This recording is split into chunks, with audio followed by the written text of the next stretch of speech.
Make America Remote Again, episode 3. I'm here with Eli, the travel guy.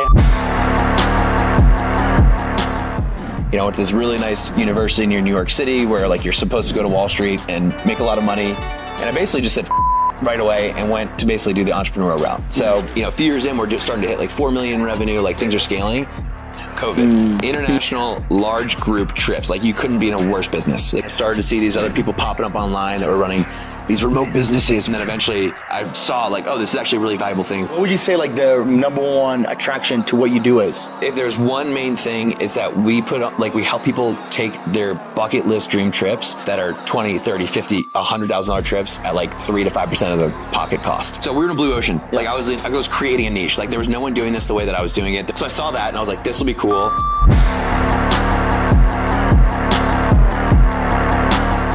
How we doing, Mr. Eli? Dude, fantastic. Great to be down here. I mean, this is insane. So yeah. This is awesome. I can't believe this is your first time in Colombia because you've traveled to over 40 countries. Yeah. So like you kept Colombia as like in your back pocket. Yeah, I did, man. I'm gonna get there eventually. Not just Colombia, actually, all of South America. So I've done Central America, done a lot of Europe, Asia, stuff like that. And the reason being, actually, I was like, I want to save enough time where I can just be here for at least like a month. I don't want to do like 2 days in different cities. I want to spend like at least a week or 2 weeks in the major place I want to be. So yeah, it's been a first. It's incredible, man. And like, you know, we connected a couple years ago and I have a lot of my friends are your clients and I want to dive into like, you know, what you do and how you've been able to do this. But like, how did we get to this point today, Eli? Like for people that don't know you and have never, you know, never seen you, never heard of you, like how did you get to where you are today? Yeah, I mean, the business story we could definitely dive into, but as a whole, you know, just like from being a little kid, and this has actually been exploring more lately, is like, what are the things that lit you up as a kid that are like the through lines to your career now? And like, to me, that's like what someone's zone of genius is. And like the things that they're good at that feel effortless and natural. And like, so I've been exploring that a lot. And I started to think about that. And some of the through lines, it's just been a sense of curiosity about the world from like an early age. Like, why does that work like that? Why does this work like this? Why do people do that? Genuine curiosity, which led into a desire for entrepreneurship. Because you're just like, I want to understand these things. I want to create shit. So I've always had that impulse. And then I started traveling actually when I was like in late high school on these international baseball tours. So I went to the Dominican Republic to play when I was 16. I went to Italy on this team there and I got opened up to the world. I got to see these other cultures through a sport that I loved.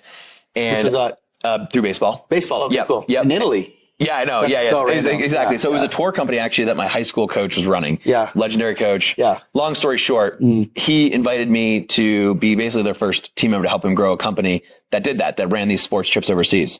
So for the first 7 years of my career, you know, I went to this really nice university near New York City where like you're supposed to go to Wall Street and make a lot of money right out of school and be on, you know, investment banking and stuff.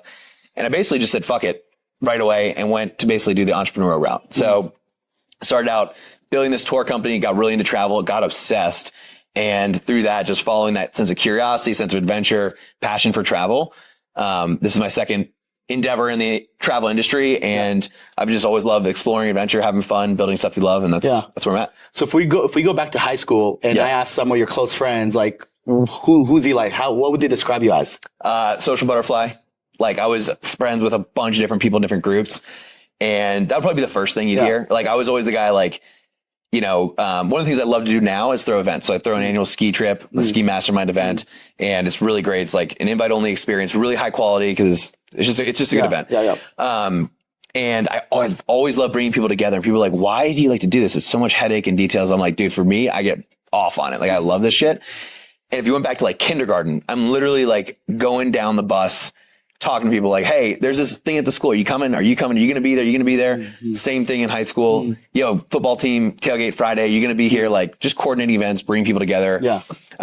Social. So that'd be a big one. Yeah. I love it. Yeah. So always had, you always had something in you where it comes when you wanted to travel, you wanted to see, you wanted to explore the world, and you got a taste of it when you went to Italy. Yeah. And then so we're talking about high school, and then did you go to college? Yeah. So you went to college, finished college? And then I'm assuming most people that do what you do, college is kind of like, I don't know if they teach that in college necessarily. Not at all. Yeah, not at all. But I will say for a while, I was like very much like, kind of like a, like, fuck the system mentality, you know, just like college is overrated, all that stuff. I did learn a lot of really good things that gave me a huge leg up. Like the way that I can understand finance and profit and loss and like cash flow and stuff like that I did get some really good plus networking, probably networking. Yeah, just some basic like things in college that were really really important. But most of the things that I had to learn were through online courses, mentors, life experience, trying shit, reading books, podcasts. So the vast majority that actually made the difference, moved the needle, was not through traditional education. Self-education. Self-education, yeah. But it gave me a good foundation and a lot of great connections too. It's funny you say that because, dude, I was super anti-college. It's hard to be anti-college when you go to college and you graduate. I didn't go to college. So I dropped out twice. I absolutely did not like it. And, classic. And I always talk shit about college. But the older I get, I'm like, you know what? There is some good in college because if you have no idea what you're doing in life, it's better to go to college than work a shitty, low-level job. Sure. Now, if you get a good job, like somehow you get to skip the, family, or you have a friend and you get lucky. I got lucky with my first remote job, whatever, different story. But working as a bagger in Kroger versus going to a decent school and trying to learn and network, I think go to college route. Right. For me, what hurts me with college is the amount that they ask you to invest, because it is, we know now, $50,000, knowing what we know now, that's high level mentorships, high level, and you can buy basically Bitcoin with 50K, Yeah, sure. So it's kind of like, is the ROI there? That's the only thing that I don't like about it. But what are your thoughts when it comes to college a little bit more now that you've graduated and you have a little bit of a different perspective? Yeah, dude, I think it's totally varies for the kind of person, who they are, just on like what their soul is about. If you're entrepreneurial and you're like, dude, I'm going to always be creating shit. You got to get your hands into something, even if you're going to school, in my opinion. But I do think, so when I even graduated college, I went into more of an entrepreneurial route, but I was still the number 2 in the company. So I was more of an entrepreneur.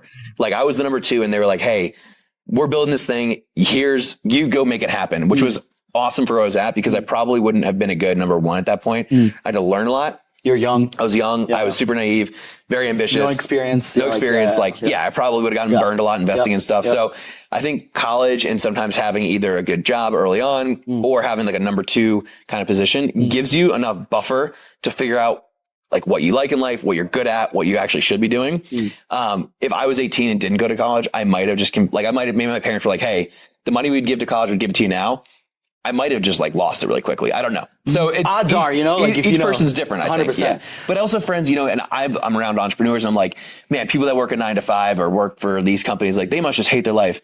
I have some friends who love it. And I'm like, for a long time, I judged that. Yeah. But I'm like, dude, actually, if you're happy and you make $150K a year and you have a stable job and you're loving the life in the suburbs and that's your thing, go for it. Great. That would kill me, but for you, I'm pumped. So I love that. I love that mindset. I think that today, if you have that plus remote, right, bro, then you're really happy, because the suburbs usually you have a family, kid. Yeah. But if you have the 150K safe job and you're remote, you're unlocking a lot of checklist thing, I'll have to introduce you to my buddy. He actually has an offer right now called job stacking.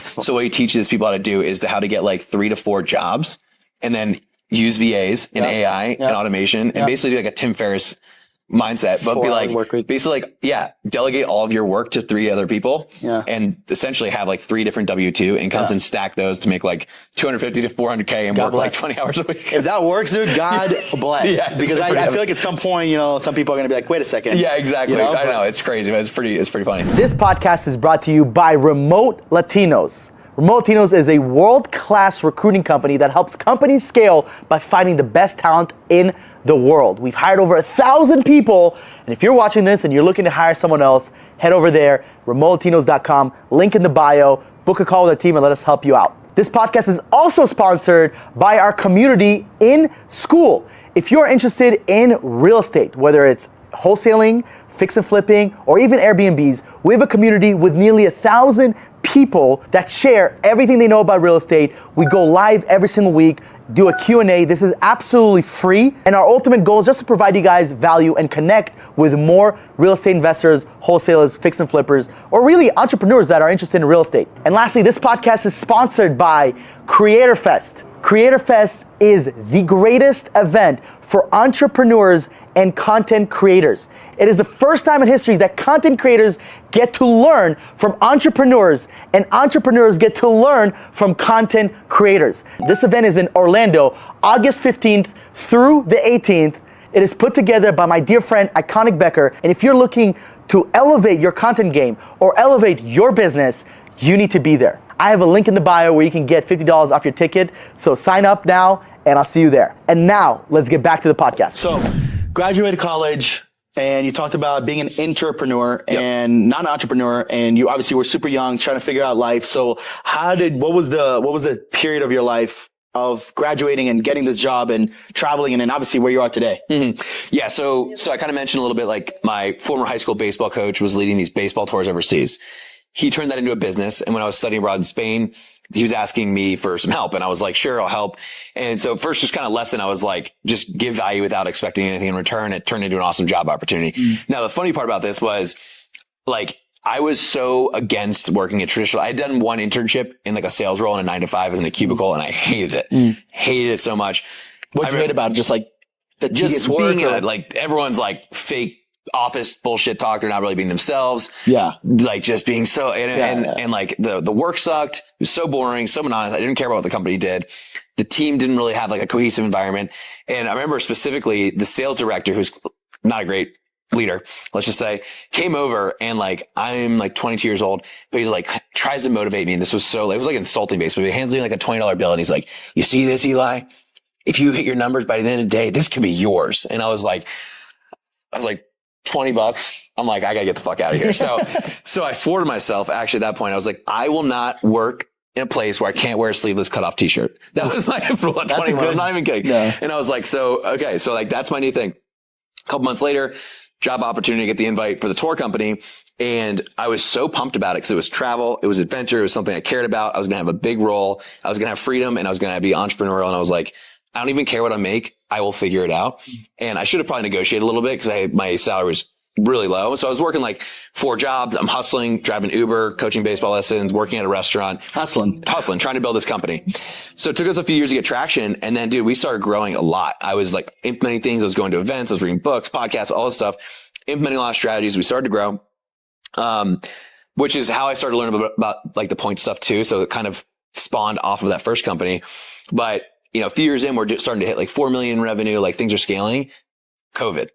International large group trips. Like you couldn't be in a worse business. Like you can't go overseas. Probably the worst. The worst. Yeah. Like putting 60 people on a bus in a foreign country. Like you can't do that. Nothing. You can't, and we couldn't really pivot it because we were like the international people. So we went from like 4 million a year pacing that year to 150,000 overnight. Like that happened. So that was when I was like, all right, I've been really passionate about this thing. And I was like, this is going to take a while for us to rebuild. Yeah. Let me launch something on the side. And I started to see these other people popping up online that were running these remote businesses where they could work anywhere in the world. And they're making 10K a month profit just doing coaching. And I was like, that is insane. Like that sounds like the dream. So I was like, what can I do that I'd be passionate about that I could add value with? And I was like, dude, this points thing, I've been saving our company so much money. I've been traveling all over the world in like first class, like a baller when I was making nothing. Did you learn this in the company you're at? It was self-taught completely. Okay. I was just personally interested because when I graduated from college, I mentioned the finance stuff. So I had all these friends that are on like Wall Street and stuff. They're making a lot of money and they could travel as much as they wanted. And I had other friends that were traveling, and I was like, I want to travel too, but I don't want to have to take a job I hate in order to afford that kind of lifestyle. So how can I do it? Points. So I figured out the points thing out of necessity for myself first. And then I saw, okay, I'm building this tour company. We spend a lot of money and we have a lot of travel. Maybe we'll apply there. And so I saw this difference of like, okay, if I apply these point strategies to a company, I'll save a company like 30, 40, 50K a year. Whereas for myself, I was getting a few extra flights. So I was like, damn, the scale of this thing works a lot better for a business because the amount that a company spends, the amount of travel that goes on in a company is much more than just most individuals. So that's kind of how I learned the points thing. Yeah. I was just doing it because I was passionate about it. I was like reading all the blogs. I just got obsessed. There was no intention. Plus you love traveling. So I love traveling. And it was a way, it was like, you know, the dopamine hit and the gamification you get from a video game. But instead of like beating a boss and getting a badge on a screen, you get to go to Thailand in business class. Like I was like, this is epic. Yeah. And I wanted to go meet women across the world. I was like, what are chicks like in Europe and other countries? Like, I need to go see that. So there was a lot of motive there, and there was no intent to start a business. It was just, I'm just following this thing that I'm really interested in and is really valuable to me and the company I have. And then eventually I saw like, oh, this is actually a really valuable thing for like the larger world too. And I could do something with it. So that's kind of how I ended up here. So what was your role in the company you were working? Is it more operations? Like what were you doing on a day-to-day basis to have you like be, you know, $4 million as a whole is a lot of money. And we're talking about 500K a month, 600K a month. Like you guys are doing pretty freaking good, right? Yeah.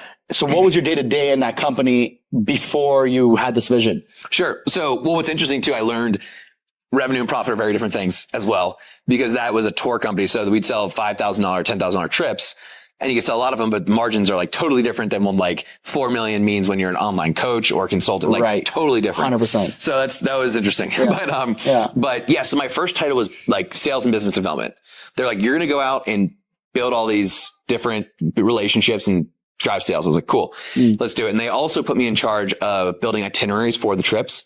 So I actually, like my first assignment after I graduated college, like you're going to go to Europe for 3 weeks, go make all these contacts in different sports clubs around Europe. And so for 3 weeks, I was just traveling over Europe, like meeting local baseball connections and field hockey and hockey and volleyball. It was pretty cool. But they put me in charge of that. But I had read this book called Linchpin by Seth Godin in college. And basically the idea was like, add so much value and become so like responsible for things that you become irreplaceable. And then you have leverage. And so I was like, I'll just apply that. So they would ask me to do stuff, but I'd be like, cool, done. Give me more. I was like, what about this? Can I take on that? They're like, sure. And so I was just doing shit. And I was like, take it on. And then eventually I got equity in the company because they're like, you're building the shit out of this. And like, we can't lose you pretty much. And so, I had a lot of autonomy. We were able to make hires and stuff like that. So that was kind of the start, but it became more operational. I got to touch everything in the business, finance, operations. Yeah, exactly. Got it. Mostly marketing and sales, but a little bit of everything. So then COVID hits, and then you're like, all right, I gotta figure out how to do what these other guys are doing. Because at that time, like me and you didn't know each other, but I was that agency. Yeah. I wasn't an agency owner. I was selling, but I was making pretty good money, living, travel, remote, whatever. So it's funny because I think 2020 was such a big turning point for so many people for many reasons. But for the people that think a little bit bigger, I think it was like a really big turning point because it made you realize that, holy shit, like there is a way where I can do whatever I want to do anywhere I want to do it. Correct. And that's a huge mindset shift. Big shift. So 2020 hits, and then you were like, all right, I think, where did this come from? Like you're listening to podcasts and then you're like, I think I could teach this. Was there already coaches? I remember actually, before you answer, I remember Ty Lopez in his course had a credit. Yeah. Stephen Lau, the credit guy. Stephen Lau, the credit guy. I've actually talked to Ty since then about this stuff. He so was like, we're going to work with us actually. Hilarious. Yeah. So I remember that, and I got it. I mean, I remember like, oh, this is so cool, And where did the idea come where you can teach people this? Because it feels pretty niche. Super niche. That was the hard part. So that was the beauty and the challenge. The beauty is, you're familiar with like the blue ocean term? Of course. Yeah. So we're in a blue ocean. Yeah. Like I was creating a niche. Like there was no one doing this the way that I was doing it. There were blogs, there's articles, there's the points guy, but no one was providing a service, and definitely no one was doing it for business owners. Mm-hmm. So I saw that and I was like, this will be cool. But I also knew no one knows what the hell this is. So it took a lot more fortitude and grit of like not getting traction for a long time to get runway. But the beauty of that is you have a natural moat because you're the first mover, and it's harder to replicate it because it's not an out of the box business. So I tried to launch this business 4 times before I got it off the ground. It took me like a year and a half to just get my first $300 sale. Why did it take you so long? Because I was building other companies, so I didn't have a lot of time. And I just didn't understand. I had a lot of great business skills, but I didn't understand like direct response marketing, like, getting feedback from people and product market fit and testing and stuff like that. So for a while, I was like oh, I'll target business owners and I'll teach them how to do points. And I was like, it'll be 10 one-on-one calls. And they were like, dude, I don't want to do that. Yeah. And I was like, why not? And I couldn't identify that like with their values of time and where their money was, like how they would value this. And so it took me a while to kind of get that mindset. The market research is big part of that. Yeah. And a huge part was I didn't have a team. So VAs. So the biggest game changer, the reason I got traction, and I credit Ravi so much for this, Ravi Abhival, we built Scalable Systems. I joined his program a long time ago. I got a VA. This is before I knew you. I got a VA. I got some strategies and some systems, and I was like, wait, this could work. So I had her just like sending out, she still works with me. She's awesome. Wow. Sending outbound DMs, LinkedIn, cold email. And I was like, I just need data. I need to figure out what works. And eventually that's what led to traction. So I didn't have systems. I didn't have a team. I didn't have anyone to get leverage with. Core values, any of that stuff. Yeah. And, so it was just really hard. And then add in the fact that it's a new business.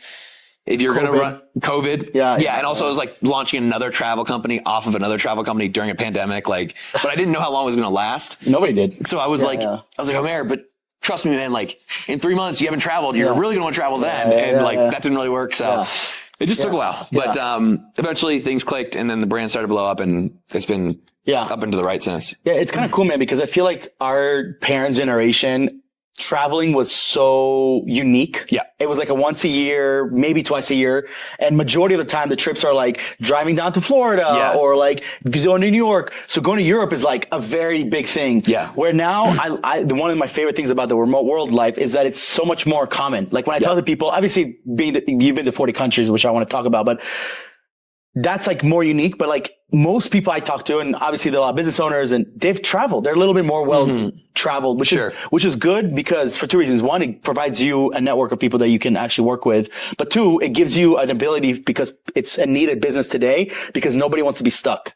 I feel like we're in a world where things are moving so fast in AI and technology where we're already, the platforms that we're using on a regular basis, they're moving so fast that if we're not moving with them, like even physically, if you're so stuck in like bubble F Iowa, like I feel like you're limited because what would you say, you know, kind of off topic, on topic, but what would you say have been like the biggest lessons for you when it comes to traveling and building a business? So number one, your expectations of like, I live full time in Austin right now. I travel a lot, so but like my home routine is not the same as my travel routine, and I come to terms with that. Some people, there are a small percentage of people that are really, really unbelievably disciplined, and I credit them. Awesome job. God bless. Yeah, I don't have that, but I also know that. So when I'm on travel mode, I'm like, I'm going to be 90% of what I am at home, but that's great because the life experience, the other benefits from travel can outweigh just like being more efficient. So you have to like determine what are your values and what are your priorities, because if you only value business growth and that's the only thing you value, then you probably shouldn't travel much because there's headaches, there's logistics. But like if you value a rich life full of experiences, connections, adventure, discovering new shit, then like, okay, your business grew by 3% less this month. Like, shit, you're going to die in 80 years. Dude, go see the world, man. So, it depends on your values. That's one. But the other thing is, it really teaches you how to be adaptive. Like you have to be able to think quickly on your feet. You got to be able to troubleshoot and solve quick situations. You know, if you're in different cities, you have to figure out like foreign exchange and currency and are you getting screwed or not, how to negotiate deals, like how to work in different environments quickly and pivot on the fly. Like you learn a lot of valuable skills. And then when you go home, you're like, oh, this is business on easy mode. Like everyone speaks English. I have great Wi-Fi. I don't have to go anywhere. Like it makes it even easier. Yeah. You're like, this is great. I can order Uber Eats, whatever. So I think there's a sense of appreciation for that too. Man, there's so many things, but those are a couple. I love that. And the last one is just like less rules and rigidity. So like there'll be times where I'm traveling and you have a flight and then the plane's Wi-Fi goes out and you can't do the thing you were going to do online. So like maybe you get to the hotel room and you hit a wave of like, you get some energy at 9 p.m. and you work from 9 p.m. to 2. Your normal day is not then, but like, that's what that is. And like, cool. You still move the needle where you needed to move it. You just didn't do it during your normal hours. And like, sometimes that's the case. It is what it is, right? Yeah. I love that, man. And, well, we'll come back more about traveling. So you going back to the story. So Ravi Abuvala, I love that you say that. And you're like, I don't know you, I didn't have a business back then. So it's like perfect timing.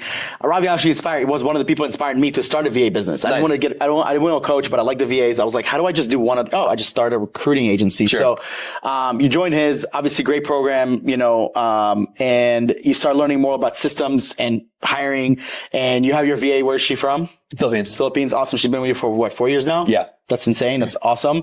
And then you started getting your first few clients. So what in the beginning, and we'll obviously talk about what you do now, in the beginning, what was your offer? Like, what were you actually like teaching people? Just like how to leverage points into travel, into hotels? Was that it? So yeah, so I did a lot of things kind of backwards. Like I didn't necessarily get full market validation before I did some stuff. So I like built a full course. A lot of people didn't necessarily want a course, but I figured that out. It was still valuable. Yeah. But essentially the offer was like, hey, you're going to get like 3 one-on-one calls with me. You're going to get access to this course. You're going to get 2 group calls or a month or like a group call every week. And that was pretty much it. And I was like, I'm just going to help you maximize everything you're doing. And it was kind of getting trendy to do like the business credit stuff and funding. And I already knew all of that. So I was like, basically anything you have credit, points, travel, funding, I got you. And I actually know how the point stuff works, where there's all these credit guys out there that have no clue how the shit actually happens. And I was like, here's proof. I can do this and this and this. And so people were just like, all right, I'll give it a shot. And I was going super low ticket to start. Cause I just wanted case studies. I wanted clients results and stuff like that. So I just business the right way. Yeah. Built it. And I didn't, the beauty of having another business going, the con is it took me longer because I could take longer, but the beauty was I didn't have to like, stress. I didn't have to stress. I didn't have to like force sales that shouldn't be sales, because that 100%. People get into scarcity mode and then you sell the wrong person and they hate you and you have bad reputation. That's terrible. It's just not fun.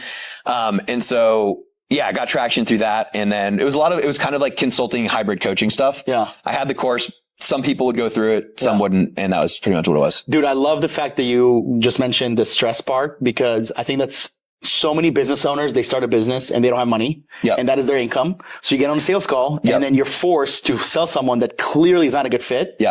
But then you are responsible. When you're a sales guy for a company and you sell someone, that's not, you need to sell them. But when you're around the business, you're not putting your life and your reputation, you know, because I believe your reputation is your life on the line. 100%. So when you don't have to do that, I think that's why I tell people, I'm like, dude, if start a business, have at least 100K saved up. Where if shit goes south, you at least have enough money to like live and breathe. And that's why I believe I created an amazing product. I think you've created an amazing product because we didn't stress on sales. And so many businesses do that. So totally. In the beginning, who was your ideal target? Your ideal avatar? Yes, in the very beginning, because I was doing a little more coaching and consulting rather than service, which is more what we do now.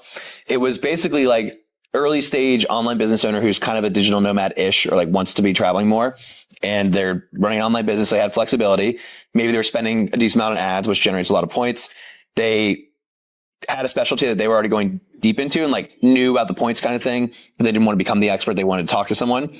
That was kind of the avatar. So, you know, a lot of people that would be in a program like Scaling with Systems, ad agencies, consultants, coaches, things like that, like where they wanted the lifestyle, they want to travel and have those experiences, and they don't know how to maximize it. So that was the initial avatar. As it grew up, like as the business developed, we started to introduce more just done for you services with that. And the results just, I mean, it's a much harder business for sure. Less scalable. Because you're doing the points for them. Like you're actually like, someone signs up with you today. You're doing the entire A through Z process. We have like concierge level, private Slack. We do all your travel and points and trips, redemptions, all that stuff. Custom card plans, the whole thing. Again, harder business, bigger moat though. Like there are competitors in the industry and like they are having a hard time trying to figure out how to do this, because it's more difficult and it costs more. If I wanted higher margins, I probably would do a different business, but that's not my only motive for the company. So that's what we do now. And that opened up a whole wider array of clientele. So high level entrepreneurs, 7-figure, 8-figure entrepreneurs that have an assistant that are like, these are our travel guys. Assistant, talk to their team. They're going to do everything. Just be the in-between. So we're dealing with some pretty high profile, like well-known big name brands online. And that's because we expanded like the service offering that way. You know what they say, the bigger problems you solve, the more money you make. Totally. Right? So it's like, and who you solve it for too. Like, there's nothing wrong with the first avatar, but like, do you know Cam Harold, for example? I've heard of her. Yeah. So like Cam Harold, there's a couple other like really big name folks that we've helped with, and you mentioned some of them earlier, and I'm like, whoa, you know, some people that are really, and they're in networks and masterminds, and like when that person just mentions, oh, that I worked with them, they were good, 50 people immediately are like, I heard you from, like, I'm already in, just 100%. Tell me how to pay. So delivering exceptional results to high value people that have a good audience and platform is a phenomenal marketing strategy. 100%. So that's been cool too. It's a high pressure, because it's funny because we have probably like 10 huge clients that we work with, but then one of them didn't get the best results. So once you like kind of not get, then you basically lose out on like that entire. So it's a very, it's high risk, high reward. You know what I'm saying? Like, totally. So I like you got to put you're putting your nuts on the table. 100%, 100%. So fast forward, you know, you started the business, obviously started getting some clients, learning from different courses, podcasts, like you mentioned. And then now you actually do the entire service for the people. So if someone wants to, instead of them having to hire someone and train them and then learn the point system themselves, you guys just do the entire thing for them. So like, we have 2 tiers. So we have a service tier, and then we have our school membership where people can get access to, it's not necessarily a course or anything like that. It's more a done with you offer. They're coming in, tons of live access to full-time experts, a feed where they'll be like, hey, I'm going here. I need help with this. We'll like show them how to research it and cut something down that might take 2 or 3 hours on their own to like 20 minutes. And then we have our service options where we're like, we'll just handle it. Nice. So even in the low ticket, there are like extended options for people to learn it. But most people do not want to become an expert in what we're doing. They just want to become dangerous enough to do what they want to do, or they want to just have us do it. So we basically over time realize that's what people want. So that's what we built. But no one's coming. We don't get any like leads that come in and are like, do you have a course that I can buy? Like no one asks that. Got it. They're like, but you used to sell the course. So now it's like, and I still have video trainings in there, but instead of it being like, let me teach you everything. It's like, here's how you can go to Europe. Use this site, search here, do this. Very fast, actionable steps. Not like, let me teach you the philosophy of points and all that stuff. It's not that. I see. Okay, cool. So then how you went from one VA to how big is your team today? 10 people. Awesome. And they're all remote, I'm assuming. Yep. Okay, cool. And then What is when it comes to leading a team remotely, because it's a little bit different. You worked in an office job. I have to. How do you view leadership remotely? Like, what is that? Yeah. What is the advantages and the disadvantages you've seen? Well, so we actually just hired a new sales rep. Nice. He's 2 blocks away right now. So he wow. lives in Chicago. And I was like, hey man, I'm going to Medellin. Let's do 3 days in person, come train in person. Yeah. So I don't always do that, but for certain team members, I still like to get some in-person interaction, specifically sales and stuff like that. It can be good just to have that skin to skin relationship if you can. That said, I haven't met most of our team. 70% I haven't met. Or 60%. So with that, weekly team meetings, we actually have some really cool stuff we've been doing to align around core values. So we have like a weekly book club. Nice. So like we have 5 core values in the company and we'll listen to a book based on the different values. And then every 2 weeks we jump on and break down like what were these 3 chapters about.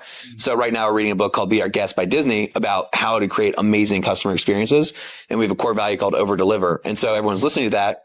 There'll be like a prompt to be like, hey, think of 5 ways that we can take something in the book and integrate it into our customer onboarding. And let's talk about that. And so that's like a way we create culture and connection. But also what I've learned is like, you're great with hiring. So you understand the importance of culture and like having something to stand for. I didn't really get that for a while, but what I learned is the more that I showcased my personality online and built a personal brand, the more easily it was for there to be like a clear kind of vibe of the company and to attract more great people. 100%. And so that has been one of the biggest game changers I realized 100%. Is like how much talent we're getting because of exposing myself more online, like showing personality and real. If they already know who you are from the outside, they have a good, dude, I make like, I'm doing podcasts now.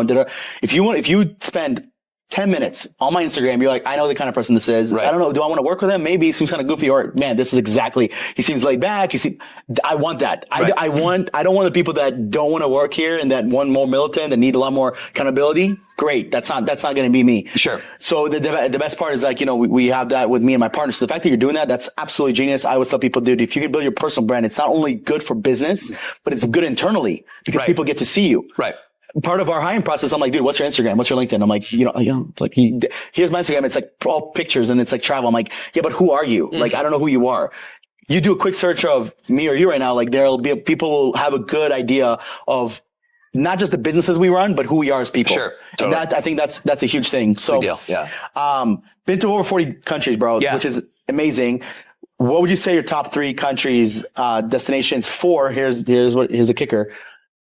To work remotely, where you want to have a balanced life, not just to travel, but you want to also, you want to build a business, but also you do want to explore the city and see, different parts. Yeah. So I'll throw number 1 out there, and I haven't been in a while. I'm going in the fall again, but I'll throw Portugal out there. Love that. It's developed a lot entrepreneurial since I was there, but I absolutely loved it.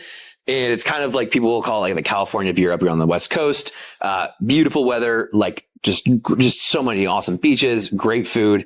Becoming a huge digital nomad, expat, remote working hub, Wi-Fi, like all that, really good, very safe in a lot of ways, lower cost-ish compared to a lot of places. So I'll definitely put Portugal up there. Love it. Plus access to Europe. I mean, there's so many cool places around the world. You're in Europe. So it's like, from there, it's like epic, right? Yeah. So that's definitely one. I mean, I would probably put this, I feel like I need a little distance from it to put into perspective, but I'd put this up there for sure for remote work, just based on if you're building a business that services North America primarily. Same time zones is a big deal. Huge. You actually asked previously about some of the benefits of working while traveling and how to handle that. One of the things that can be a pro and a con is when you are in a time zone that's further away, you have limited time to interact with your team. So that can be a problem during certain seasons, but during other seasons, that can actually be a good forcing mechanism for you to be focused. And be like, I have 2 hours where you overlap with me. So the 2 hours matter and we're going to be dialed. We're not going to like dilly-dally around. So that can actually be a good thing if you're starting that season. Yeah. So I'd probably put this up there. I haven't been to Bali yet. I obviously hear that's a great one. I did like Thailand, but for me, it was just not the vibe that I wanted to be in, because at least most of the people that I was around personally when I were there were more, it might just been who I was around. So I'm not saying this is the case, but it was more like they were kind of going there because they didn't want to build something and work. They were there because they wanted to kind of just chill. Party, chill. Which is not bad for a season, but not if you want to like truly build. Yeah. So I'd probably throw the third one for, if I was picking Barcelona. I love Barcelona. Similar to the reasons in Portugal, close to Europe, great food, great culture, relatively cheap, access to everything. World-class city. Great food. All sorts of things you can do. So I put that up there. So when it comes to working when you work in South America, like, you know, you don't really have to adjust besides like, okay, what is Rappi and like kind of figuring out like the weather. Okay, cool. But you got that down. Time zone's a huge difference.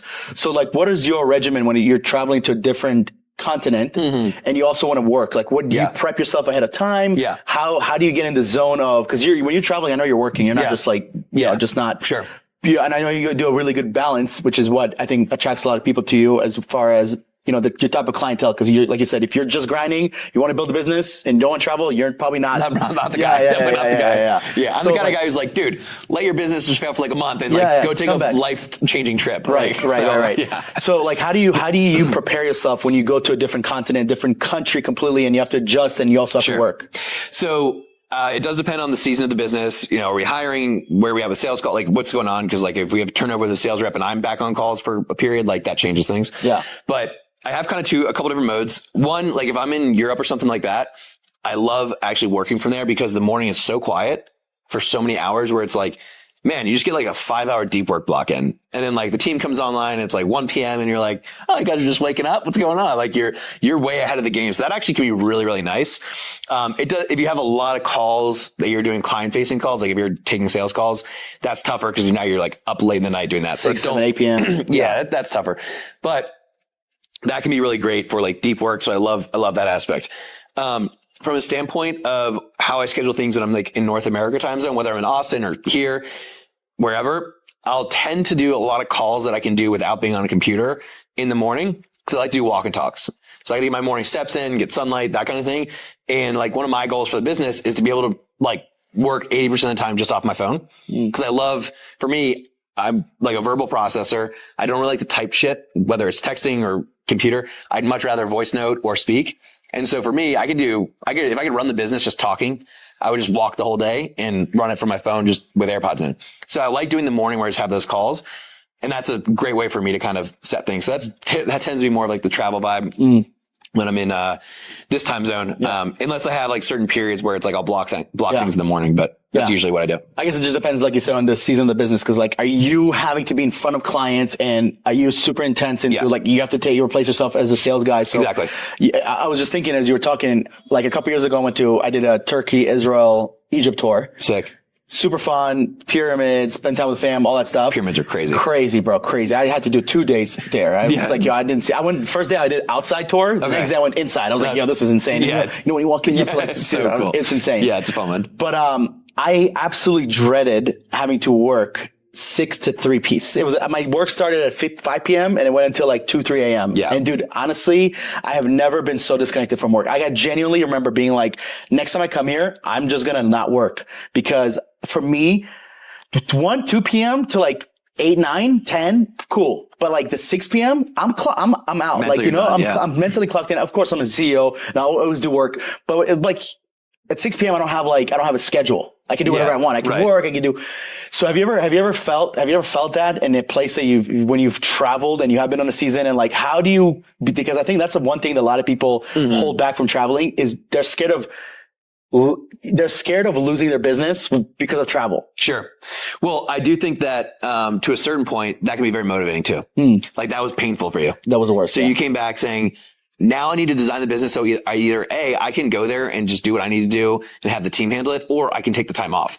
So I do think that's actually a good thing in a certain way where it's like, you're going to feel the pain a little bit of that. And you're like, man, okay, if I just do a couple things, I could really free myself up. Yeah. And you won't be driven to create that level of freedom if you don't experience that. So that's actually, in my mind, great. Now you know the next level, the next frontier of creating like, you know, people talk about FU money. I think like FU freedom. Because like now you have flexibility with your time. That's the bigger thing, right? So, but yeah, that will definitely happen for me too.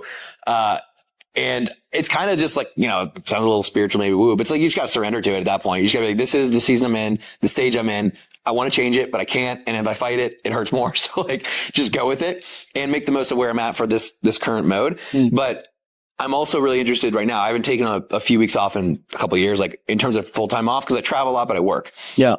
When I go down to Argentina and Brazil in the next couple of weeks, I'm going to take about 10 days off, completely offline. And it's going to be really interesting because I want to see, like my buddy Austin Netzley runs an awesome program in Austin. He has a policy called the 2-week vacation test, where he's like, you should structure your business and it should be just a sanity check on the business. Can you take 2 weeks off?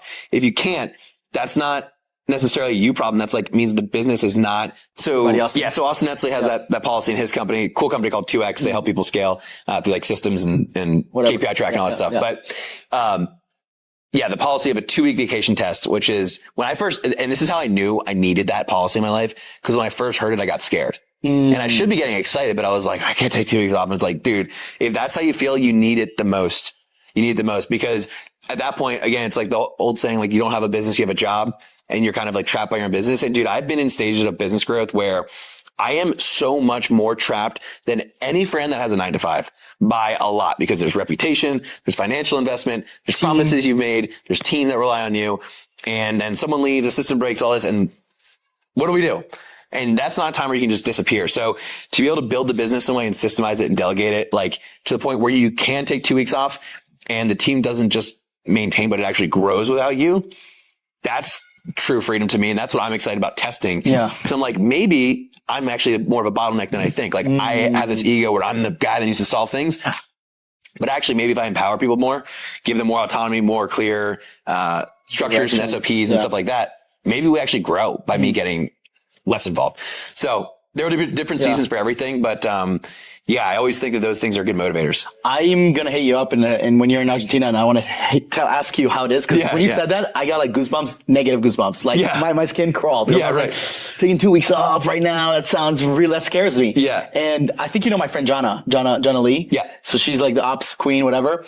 And she has that same saying. I had her here like 5-6 months ago when she was visiting.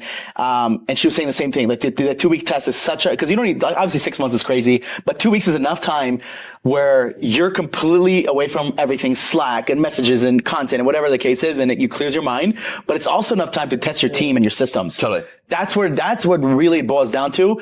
And, I find that fascinating. So I'm definitely going to link up with you and ask you like, how do you feel? Like, how does it? Yeah. And I mean, like it is like, you know, you're going to also motivate and push your team to like a new level of like employee maturity, I guess you could say. Like if they can't come to you, I bet half the things they were going to come to you with, they could probably, if you made a good hire in the first place and you have someone that is able to make decisions and resourceful enough, they're going to figure it out. 100%. And so like sometimes you almost have to cut that line off for them to realize like, I didn't need you in the first place for that. Yeah.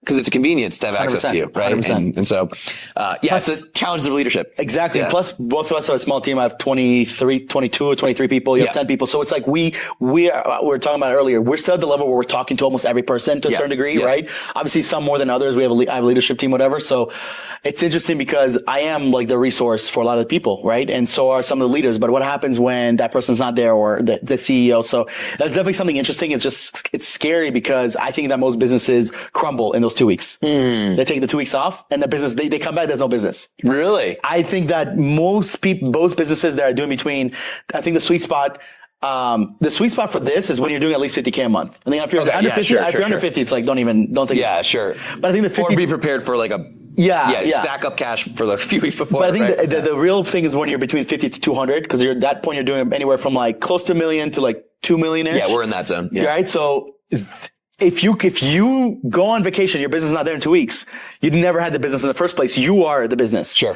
And it's so interesting because that mentality, bro, I don't think it's only what you said is like it's scary, but I think people they know that they're not going to have a business because of how much the business relies on them. Sure. So it's a really good tester for you as a business owner and for your team. Right. So I think I find that fascinating, bro. Yeah. With travel and everything that you guys are doing, like, are most people coming to you guys for travel advice and like not necessarily advice, but travel and point system? Is it, you mentioned finance as well? Like, what would you say like the number one attraction to what you do is? People come to us for different reasons, but if there's one main thing, it's that we help people take their bucket list dream trips that are 20, 30, 50, $100,000 trips at like 3 to 5% of the out of pocket cost. Crazy. So they're going to go, and sometimes they're younger and like it's a honeymoon trip and they're going to the Maldives for a week and they're going to fly Emirates first class where they're going to shower on the plane and have Dom Perignon and caviar and in-flight bar and they're going to go to an overwater villa. Like we'll crush those. And that's like a honeymoon trip for maybe a couple, like 25, 30, 35 age kind of person. Yeah. Then there's like, we've had a client where he came to us, he's a home builder, and he's like, hey man, I want to take my family to Europe. My mother's 92. She's never been to Europe. Our family roots are like, we're Catholic. We want to see the Vatican. This is like her last shot post COVID. Like she's kind of, you know, it's 45 grand for me to take my family there in business class and we don't want to fly economy. Can you help? I'm like, sure. This would normally be around 4.3 million Amex points the way you're about to do it, which you don't even have enough points for. We can help you get this for 350,000, which we did.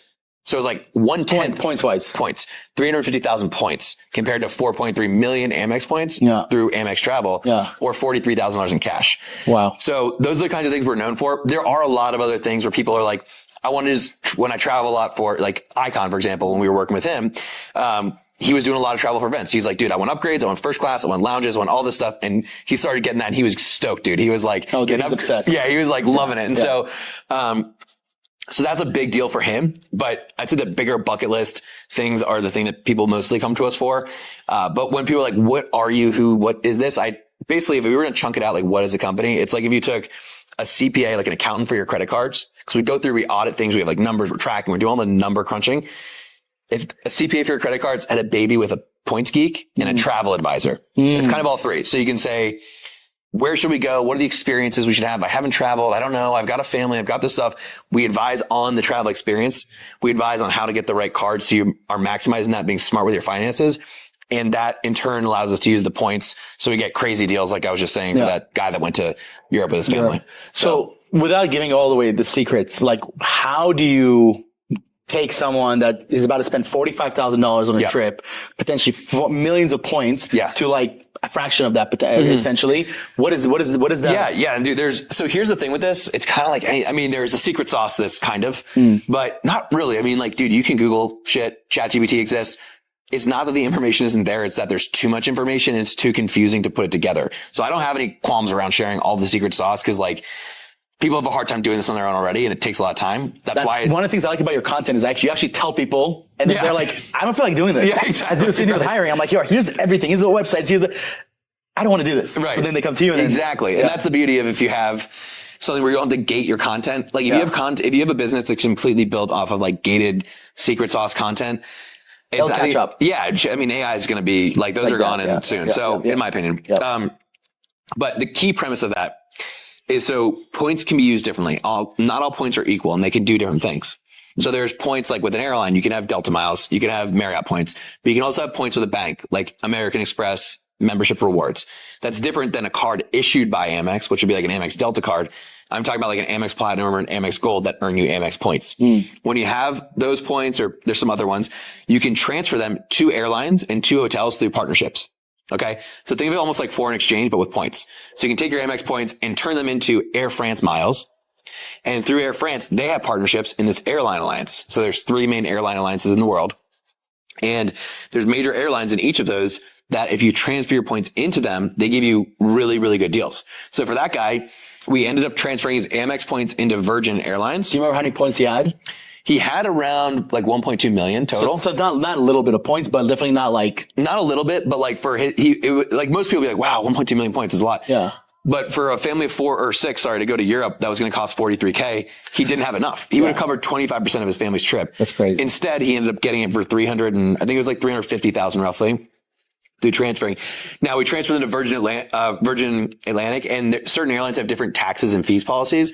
So we ended up paying around $4,000 in taxes and fees for that. But compared to the $40K, that's still not even nothing. Yeah. And that's a unique thing for Virgin. Like most airlines don't do that. I don't need to get into all of that. But basically it's transferring points to airlines and knowing which airlines have the best deals. People will call it points arbitrage. But this is like the essence of travel hacking is you take the money you are already going to spend, you maximize that so you earn the most points. You then take those points, you do this whole conversion strategy, and you find deals that are like 10% or 20% of what Amex Travel or other bank travel portals would charge you. And that's how you take normal business spend and you can travel all over the world, do business class and first class, and travel like someone who has millions of dollars in the bank off of your points versus other people who have the same expenses. They're spending the same money, but they get like 2 domestic trips in economy. And they're like, I don't understand how you're going to Thailand 3 times a year in first class and I'm going to Chicago once in economy. Like, what's missing? small optimizations on both sides of the equation. These are just like a bunch of loopholes that nobody knows about, because it's like most people don't know about this, right? The only people I know about this are like people that have used your services and obviously like experts in points, but it's like again, it's such a niche market. Like, are these like legal loopholes? How does this, and then how does this affect like taxes when it comes to, you know, paying at the end of the year and whatever? Yeah, phenomenal question, because it'll segue right off of that. So it's a lot like taxes in the sense that, you know, there's all these, the Augusta rules. I don't know if you've heard of that, with like where you can write off parts of your home for if you host events a certain amount of time. Like there's all these weird things when you go to work with a good CPA. Oh, we can take this deduction. If you do this, we can do this deduction. And you're like, what's the IRS? It's like the IRS code. It's all legal. They are kind of like strategic loopholes in a sense that if you know how to use them, you can really take advantage of them. But most people just don't have access to using the right information in the right way for them.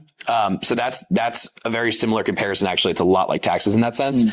But how it relates to taxes is kind of different. There's actually a huge benefit to business owners to use points because, well, let's just say this. Let's say you were going to go to Israel and you're going to fly first class, 10 grand for tickets. Okay. If you're a business owner, what you normally would do is you would take money out of the company in the form of a distribution, right? You're going to end up paying taxes on that. So if you take 10 grand out to pay for this trip, because it's not a business write-off trip, it's a personal trip. You're now using after-tax money. Okay. So you pull out 10 grand. Let's say you pay 25% in taxes. So you paid basically $12,500 in total cost for that trip because it's a personal trip. If you use points, you're going to generate the points from business expenses. You can use the points personally tax-free. So you don't have to pull that money out of the company. You reinvest that into a new hire, whatever else. So it drops your kind of lifestyle expenses really. And then you could use the points for the $10,000 trip. So the 10K is covered on points, but then also because you didn't need to pull it out of your company, you didn't have to pay tax on it. Right? Because the money is no longer needed for your personal lifestyle. And it came from the business, right? It came from the business. Exactly. The points came from the business. So you can use your business, the points generated from business spending for personal trips or for business trips. But if a lot of people are like, one of the common questions is, when do I use my points? The first thing is going to be use them for big international personal trips first. There's the tax benefit, and those international flights are where you get the best value out of the points. If you're flying on a 2-hour flight or a 3-hour flight and you're flying, you know, economy, or you're staying in a 3-star hotel and you're just doing normal trips, you can still do some really cool stuff. But the times where you're going to get like 10 times the value and save 30 grand is those big international trips. And so I was actually talking with a buddy of ours, Blake Saunders, was telling you this the other week, and he was asking me that. He was like, should I use 100,000 points to go to LA round trip in first class? And I'm like, well, what are your other plans? He's like, well, I think I'm going to go to Japan business class in the winter. And I was like, well, if you're going to do that, you might get $1,000 now out of these points, but the same points could save you like 8 grand to Japan. So don't use them for this LA trip. Use them for the big trip first. And then if you have more left over, then do your LA trip. Does that make sense? Yeah, no, it makes sense. It's a game. Yeah, it's a game. And that's the other piece. So why does it even exist? Banks, they're competing with each other. Airlines and hotels, it's all about gamification and customer loyalty. So a bank knows, if I get this guy who's a high spend business owner, right? They have these sign up bonuses, spend 15 grand. These business cards will have higher bonuses, spend 15 grand in 90 days. That's a higher spend requirement. And you'll get this. So what does a bank know? They know if you're the kind of business owner that can hit 15K in 90 days, you probably got a good amount of expenses. Someone with a good amount of expenses is going to be spending a lot. So they're going to make money on interest. You're probably going to need other lending products later, loans, lines of credit, all that stuff. And they have all the customer data to know, if we get you now, you're a customer for life, right? And so they want to incentivize you through these travel rewards and points to become loyal to them. Airlines, the same thing. They want you to get their cards. They make money on that. They want you to be loyal to them to fly. Hotels, the same thing. So it's all these loyalty programs that are trying to create customer loyalty, and you're just gamifying it. You're beating them at their own game. That's so interesting. It's like legal loopholes. You know? Legal loopholes. It's like you get to play the game. That it's something that my partner and I definitely are. You need to. And I'm sure people that are listening to this and a lot of my friends, they think they're playing the game right, because I was one of those people. Oh, you'll just use points, but then I'm using points on like flying to Miami from Medellin. You know, like things that I just didn't think to my head. Oh, maybe I should use this for a bigger expense. Right. And, you know, transferring points. I mean, it's almost like a full-time job, which is why I understand why people just rather give you guys the ability to do that for them, because it feels like I have to spend a lot of times on Amex.com. Right. And there's also the uncertainty. Like if you don't know is this a good deal or is this a bad deal, then you have to deal with like, should I use it? Should I not use this? Am I getting screwed? I feel like I'm getting screwed. I don't know. Fine, screw it. I'll just book it. Like that's most people's thought process, right? Almost every time. Yeah. Yeah. And you're like, all right, that was kind of cool. But then you kind of know in the back of your mind, you're like, I think I'm getting hosed. I think I could have just gone to Dubai in first class for this. And you're like, you're not sure. Yeah. And I don't blame people. Like that's why I'm not an advocate for people trying to learn this. This took me years of like in-depth studying to become really good at it. And I had no intention of building a business. I just was an expert by accident. Which is, I think, it's the second time because I had Thomas on last week. And he didn't mean to start the entrepreneur group. He's just like, I believe the best businesses start on accident. Yeah. That's great. I would agree too. Yeah. It just comes from a pure place. Yes. So I just am a big advocate of like, I pay people for their expertise because I'm going to be good at the couple things I'm good at. And that's it. And so, it's just, you're getting leverage on your skill sets and your situation. And so that's kind of the key. Yeah. I think it's just fascinating, man. I think where the world is headed and the remote work and people wanting to travel and see the world, especially, COVID felt like we were trapped. So like launching this in COVID around the COVID years, like ironic because it's like we were trapped and then boom, I tried starting travel. The company's called Freedom Travel System. So it's like freedom. It's like the first big thing. Yeah. 100%. I wanted to go back to a point. We were talking off camera and I was like, he needs to say this on the podcast. And you have a big client. We're not going to say who, that's been kind of a pain in the ass, which by the way, every single business that's done 100,000 a month and, has been in the business for 2-3 years, you have one client that's big, that's a pain in the ass. Yeah. They always tell you, go for the big clients. Yeah. And you go, and some of them, I mean, honestly, majority of them are awesome people. Totally. They're super easy to work with. Mm-hmm. But there's always that one or two that I'm like, I don't know if it was worth I don't think your money was worth it. Yeah, totally. Like if I can go back, I'd be like, hey, don't take his money. Yeah, right? Exactly. Right. Totally. And you mentioned this one thing about leadership. Mm-hmm. And I think this is so powerful. So tell the audience, like, what is this quote and how does it pertain? Well, I'll tell you how I heard this. So I was speaking at an event called Cadre in DC. It's an awesome entrepreneur group. There's some other really good speakers. Aubrey Marcus was the keynote. I was like right before him. Texas dude too. I know. Yeah. I was like, he was like a long time here for me. It was pretty cool. So he's speaking and there's this other guy who was like, there was like 2 keynotes. It was like Mark Batterson. I'm like, Aubrey's a big name and I don't know who this guy was. I was like, I've never heard of him. I was like, we'll see what happens. Probably not. I didn't have big high hopes. Yeah. He's a pastor. I was like, cool guy. I met him, like super nice. And I was like, we'll see what he has to say. But I'm listening and I was like, I heard this and I was like, dude, this is like one of those things where it's like a simple truth and just hits.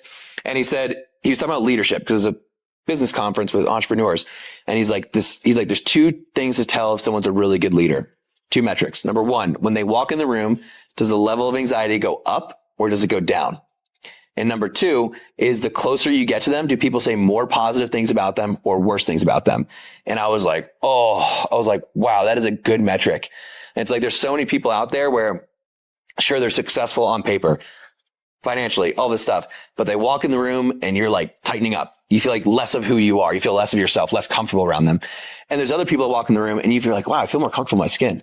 Like that's cool. And to me, money is a big deal, but like not even close to as big of a deal as that. Like that is like being a great human 101. Yeah. And, I think that, that's like, those are just really foundational, good metrics. And it was kind of I was like checking myself. I was like, I think I'm doing pretty good on those. Like, I don't feel like I'm like way off, but I was like, that is just a good reminder of priorities and values. Yep. Of like, that's a higher value to me than making more money. So yeah. I love that because I think, man, leadership there's so many different characteristics of a leader. There's also so many types of different leaders because there's nothing wrong in a sense if you walk into a room and anxiety goes up because maybe that's where you're from. Maybe you're in the military and you're a Marine. Or you're from New York City. New York City, right? Yeah. Jersey boy. And like you came from a very strict household and that's just who you are. Sure. Right. So I don't think there's anything wrong with that. But like you said, who am I? Right? What kind of leader I am? Like when you said that, I'm thinking like, if my whole team, like 20 plus people were right here and I walked in the room, would they get anxiety or would they feel free? Mm-hmm. And I want the people to feel like they're my friend. Right. Well, that's the key. Like, because people do have different pasts and upbringings and all that stuff. And like, you can't control that. I mean, that happened, but it's like, who you were saying that, who do you want to be? And it's like, even if you had some of that stuff, do you want to be a leader when you walk in the room, people get tense, or do you want to be the person where people are like, hey man, I'm going through a hard time. I need your help. And like, I know you're my boss or my leader or whatever, but like, I want to talk to you. Like that's a irreplaceable kind of person. Yeah. There's nothing worse, in my opinion, than having a leader that you can't fully trust because you're scared. Yeah. I've had that before where every time I would get a call, I would get anxiety. And I'm like, to me, that's I just don't know if you can build a healthy business. And what I mean by that is, I don't know if you can build a long-term sustainable business with your OG members. Yeah. I think one of the coolest parts, I'm in this recruiting coaching program, and we got on a call today, and we've been getting calls with these this team, Starfish, the Starfish. And dude, they've been in business for 30 plus years, and their account manager, their coach, dude, she's been there for 20 years. Wow. Not an old lady. Like, she's like in her 40s. So she's been there since she was 20. So think about your VA being with you for another 20 years. That's wild. To me, that is like, I don't know what it is. I think that's the coolest thing in the world. Like, being able to see your team basically graduate high school, college, maybe not high school, but college, right? Maybe even get married, see them kids grow up. I don't know what it is, but I love that because I have a chance to, and I'm feeling just getting to know you now, that I have friends that I've been friends with since I was like 12, 13 years old when I moved to the US, you know what I mean? And seeing them grow, and some of them have kids now and getting married. I'd love that for my team. And I think some people don't give a fuck about that. Totally. And I think that it's important to identify who you are, who you want to be, and also for your team to know, do I want to work for this person? Right. You know what I mean? Totally. It's just being clear in your values in that sense. And I completely agree. And I have very similar values. It's interesting because I've had a hard time letting go of some people because of that reason, even though they weren't a great fit. And it was like, oh, this is killing me inside. Cause like, and it was like, I gave someone like, 5 extra chances. Cause I'm like, dude, I just want you to be the person I know you can be, and you're not. And this is killing me. But that's also interesting because that's part of a leader where it's like, you have to deal with your own emotions. Like, that was just my own weird inner kind of like feeling guilty for someone maybe not liking me. Yeah, something like that. Exactly. So it's always an interesting thing. Like, there's different sides of you. I think that have to come out in different seasons, but I completely agree about the long-term relationships and long-term values. And even there's a lot of business advice. And I think maybe this applies to people that, like, I've had a pretty stable, normal upbringing in most ways. So maybe this advice isn't for me, but a lot of people be like, hey, you need to cut out your old friends. You need to, like, if you want to change, you need to, like, cut everything and be your own person and go to these events or whatever. But dude, I love going to, like, my high school friends' weddings. It's like the most fun thing ever. So, like, and like a lot of people will just advocate for cutting them out because they're going to hold you back. But again, what are your values? Like, I value long-term relationships. So for me, that's important. It's interesting, dude, because, like, I think the number one business guru today is Alex Hormozi. Like, for our industry, for our niche, for anyone that's running a remote business and anyone that wants to scale. I mean, him and Layla have made it. But I would say, for me, I love listening to them in business and leadership and building a team and remote and SOPs and all that stuff that they talk about. Amazing. But when it comes to their mindset on relationships, I'm so out. I'm so out. I'm like, this is so wrong. Like, it seems to me that they didn't grow up with close friends. And, like, even Alex made a video recently and he was talking about, he has, like, one person he talks to from high school and one from college. And they talk once every 6 months. I'm like, dude, me and my homies talk almost every day. Sure. You know, these are my close friends. Some of them I got into business. Like, I don't care if you run a business or not. Like, yeah, maybe you won't be able to do some of the things that I do. But, like, if I can go back home and grab a drink with you because you don't run a business, that tells me that money changed me. Sure. Right. That's like the number one thing. It's like, yo, money changed this person. And that to me is like, it's a reflection of who you truly were, because that's what all money does is amplify. Yeah. It amplifies who you are. Yeah, I totally agree. Well, and also kudos to you for being able to look at someone like that and be like, I disagree with this part, but dude, I'm taking the advice on that. Cause, like, some people will be like, I heard what he said about relationships. I don't listen to him. I'm like, that's dumb, because he's one of the best unbelievable business geniuses, like, in our time right now. Right now. Jordan. He's in his prime. Literally. Yeah. And I always say people, like, you have to learn how to separate the art from the artist. And that is the definition of Alex Hormozi. The art, he's the artist, and the art is business. Right. Anything political to me and anything that he talks about that doesn't have to do with the art, I don't care. Like, I love, this is crazy kind of comparison, but I love Eminem. Dude, Eminem is probably a liberal. He probably is going to vote for Kamala Harris. I could care less. I care about your music. Is your music good? Yeah, right. But so many people can't separate the art from the artist. And, you know, going back, kind of doing a super big loop here to your team member, I've had that same exact because you have an emotional attachment to someone that helped you grow their company when it wasn't what it is today. Yeah. They showed up because this person probably showed up, but big time.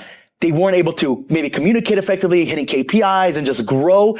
And it's like the saddest thing, because I had to let go. I had to let go of my editor today, and I was just like, dude, if you just did this and this right, and it has nothing to do with editing, it's literally communication and attention to detail, which I guess has to do with editing. You'd be here. I don't want to fucking replace you. Yeah. Like, I literally don't. Yeah. You force me to. Right. And I, you know, we probably have clients, both of us, they have such unrealistic expectations for their team that they don't give people chances. So I wanted to ask you, like, what is your process when it comes to giving people chances? Because it sounds like you're the kind of person that does give them a chance. Totally. But it does get to a point where we are today, and you are today. Yeah.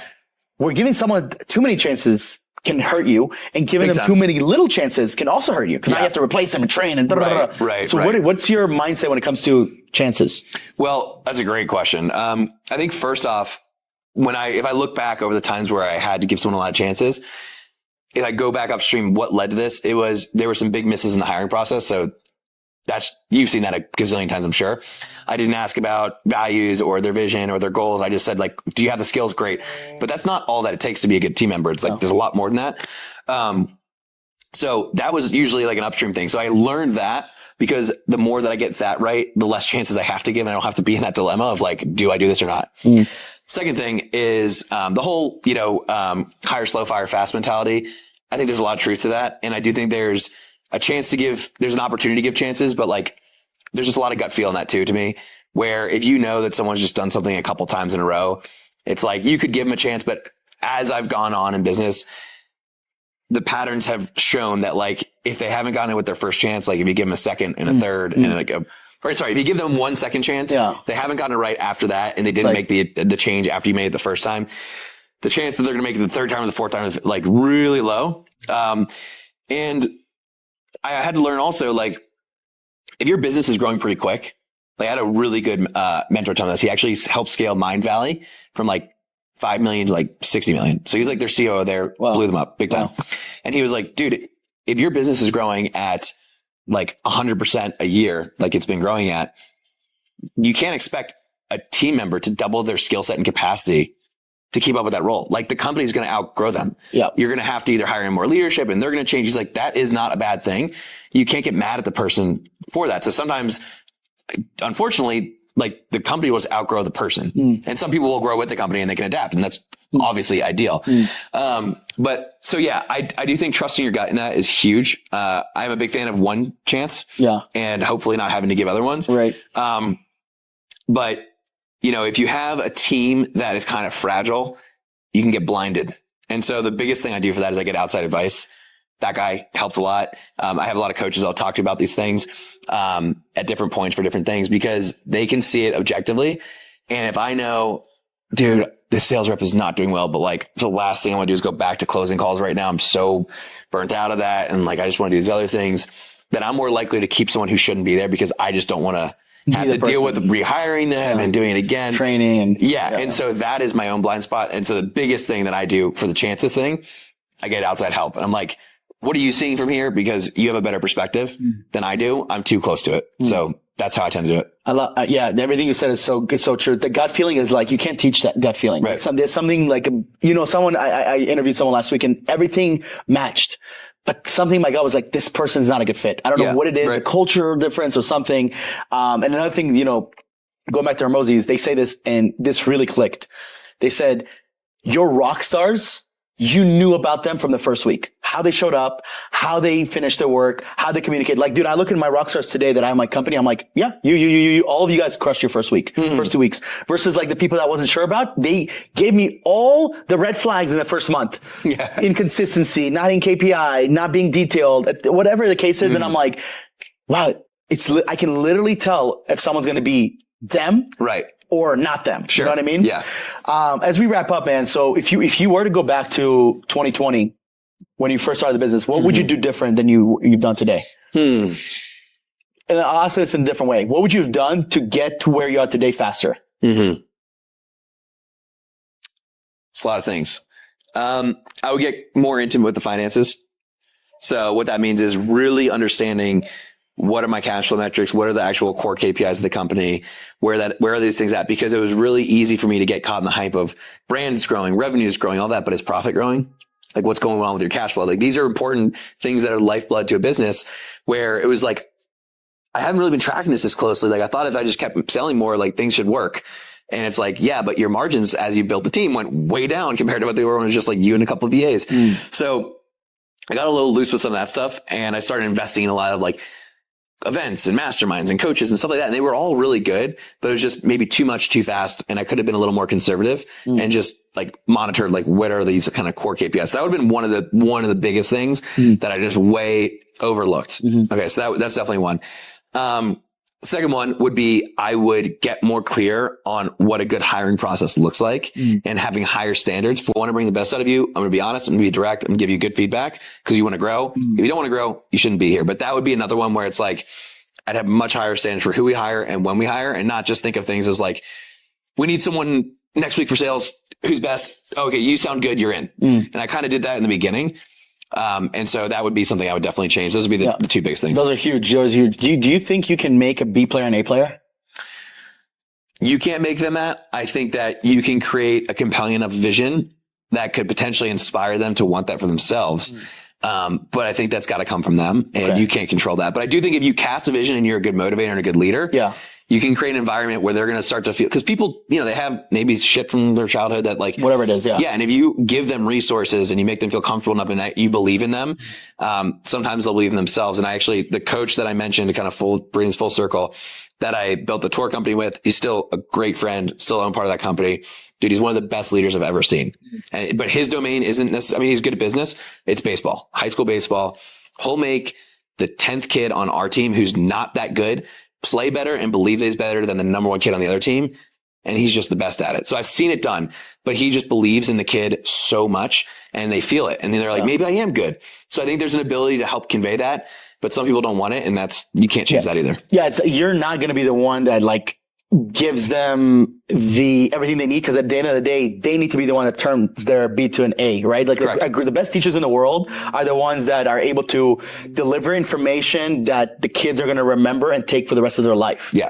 Totally. Those are the teachers that I remember today. I'm like, those are the ones that I'm like, wow, Mr. This, Mr. That. Like, thank you. It was life lessons, right? Totally. Because it was like, so I do believe like part of being a leader is being able to identify who are your other leaders. And this is very key, versus who are your top performers. Because this is something I keep messing up on. I have literally messed up it's good one. So many times where my high performer, I'm like, this is a high performer, I'm going to make this a leader. Right. But in reality, this person's not a leader. They don't know how to deliver messages. They don't know how to deal with their emotions. And it's like, I'm forcing them to be something they're not.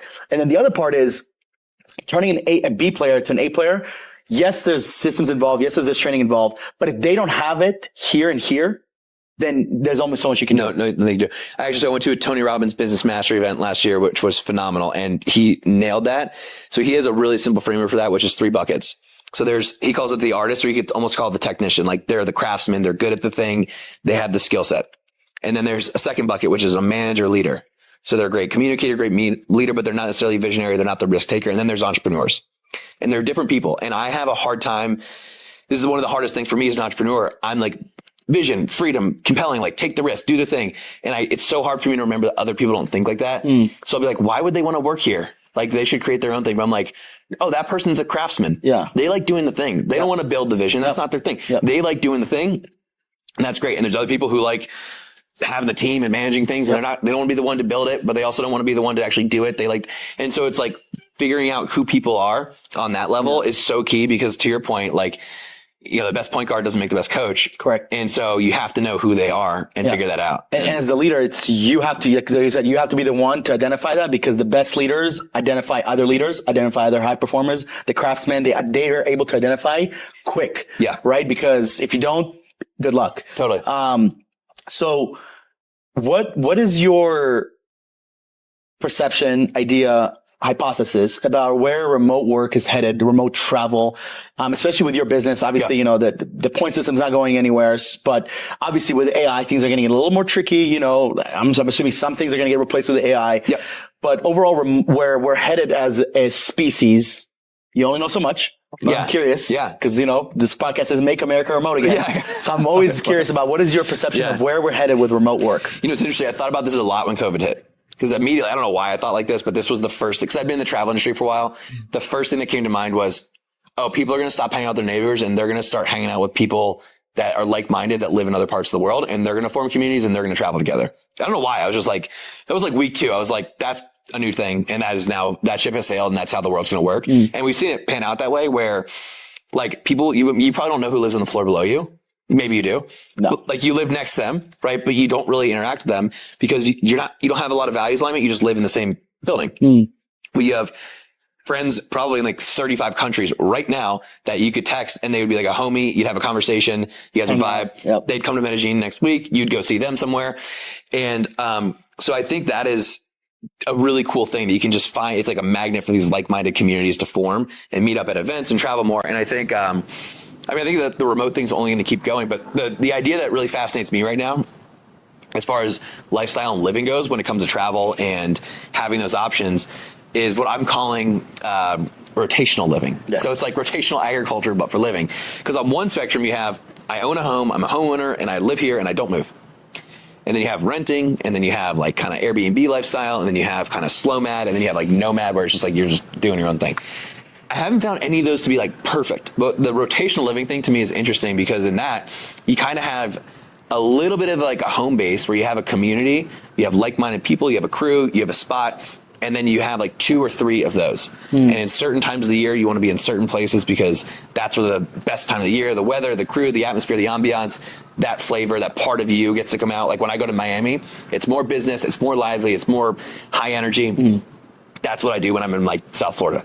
When I go to the mountains, it's like, let me just chill, relax, reflect, have fun, be adventurous outdoors. And Austin is like kind of for me, like, a little more grounding, chill. It's a good in between. It is a good in between. So that's why that's my home base. So I like to rotate. But like, I think that will kind of be a thing somehow, whether it's a combination of co-share house, home living stuff that you guys are doing with like entrepreneur houses where people can kind of come in and out.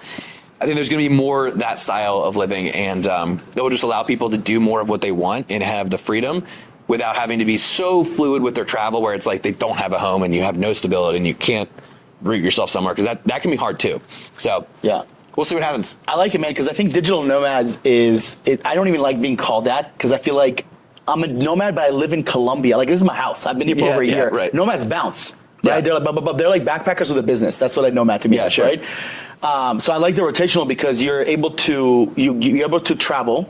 You're able to establish different home bases around different places in the world, and depending on the weather or the crew, like you said, and you're able to actually explore different parts. And then the other part is that it's not like you only choose 3 places and that's it for the rest of your life. Right, of course. Like, you get to choose, okay, what's a place like Colombia? What's a place like Austin? And what's a place like Poland?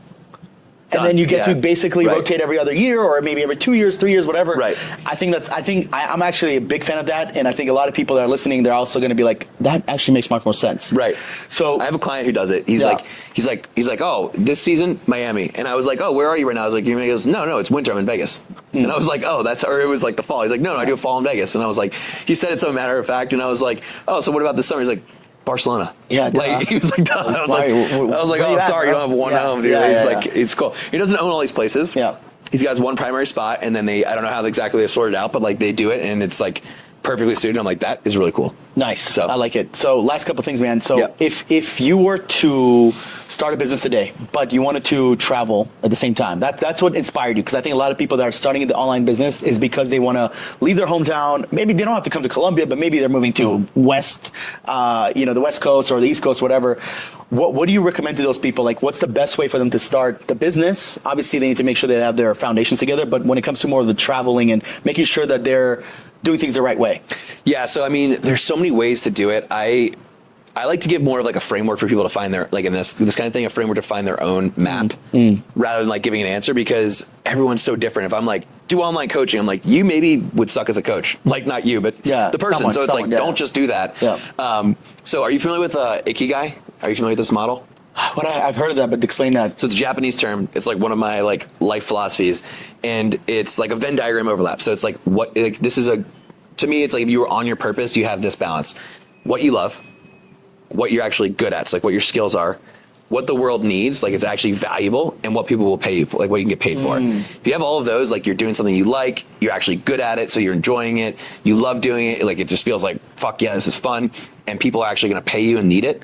Like that is like a perfect thing. So if you right there, it's a win, right? So if you find what that is, there's gonna be a lot of different ways to deliver that in a remote format. Coaching, courses, personal brand, build a platform, build a SaaS, I don't know. Yeah, whatever. That's up to you, whatever your format of how you want to build something is. Like, There's another framework I really like called wealth dynamics, and I'm not going to get all into that, but it's basically some people are great people. Like, I'm not great with tech, so like I need to be out in front promoting shit. If I was going to build a SaaS, I would have to have a CTO partner, and he would have to, or whatever, would have to build 100%. that. There's another guy out there who's probably a tech whiz, and he might see the same business, but be like, I see it through the lens of technology. I need to build this as a SaaS, not as a coaching program. So like that's the same delivery into the market from a different model because of who we are. So I think you find what you are in alignment with, the ikigai, the thing that you love, that you're good at, you can get paid for, and adds value. And then you find your model of how you can deliver it remotely, coaching, SaaS, whatever it is.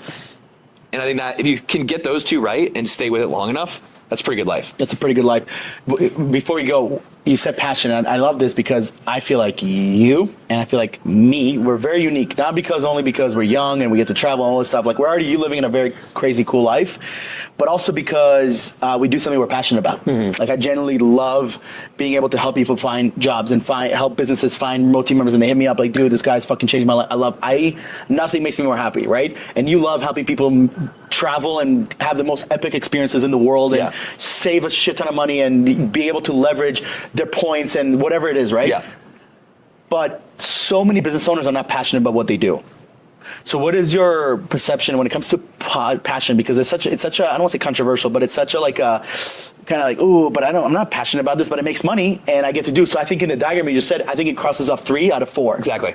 Yeah. So there's actually on this matrix, they'll talk about like, if you were like out of balance on one of these, it'd be like, oh, that's a profession, not your purpose. That's a vocation, not your purpose. That's a passion, not your purpose. So there's a lot of people that might say, follow your passion. It's like, well, yeah, passion's good, but does it make money? Because if it doesn't, it's not going to work. If people don't want to buy it, you can't just follow your passion. Yeah. But if you don't have any of your passion, you just follow the money, then you're going to be burnt out. And when things get tough, you're not going to have any energy to get through it because you're going to hate it. And then you're going to get mad at your team members and you're going to burn it down like over time. So having both is really so key. And I think that, I don't think it's that like, I think it's just missing one of the elements and you have to have all of those. Yeah, there's a lot of people that like what you like. There's so many niches out there, people playing video games and then they get paid. There's people that actually make experiences for Colombia, like travel, basically what you do, but only Colombian-wise. I don't think they touch points, but like they come and they give you the most epic experience, yachts and Guatape and Cartagena, So I think there's a niche within everything. And I always tell people like, if you can start with the money so that way you can eventually find your passion and be. The one thing is like you don't want to find your passion and not be able to make money because that's a dangerous place to be. Totally. But you also don't want to be stuck at only making money forever because that's also not a place to be, and then you're losing relationships and experiences. Yeah. But the answer that you gave me about my question to you earlier, which was creating the customized experience per person, rather than like giving me the answer like, yeah, that should go here, and then create this. It's like every person's different. I had a mentor tell me this, and he was like, if you do that, you're going to build someone else's version of the business, not yours. Right. And I realized like, oh, so like the way that this business works best for me, because a points business could be done in so many ways. I'm sure. There's SaaS, there's blogs, there's social media accounts, there's paid promotions and influencers, there's courses, there's coaching, there's mentorship, there's service. So it's like, it's not which one's the best, it's which one do I want to be the best at? Because if I enjoy it, like that's the win in itself, and then that's going to give you more energy to actually make it good. So I don't think there's a right answer for that. You have to find the combination of all of it. Yeah, I love it, man. I love it. Dude, thank you so much for doing this. It was so fun. We're going to do part 2 in another epic country. Yeah, exactly. So I absolutely love that. Yeah. Welcome to Colombia, Medellin. And dude, I appreciate you doing this podcast. Yeah, man. Thank you so much. Yes. Beautiful home. This is an awesome conversation. And this is insane. You can't beat this. So I love it. Appreciate you having me. I love it. Thank you so much. Mara, episode 3. See you on the next one.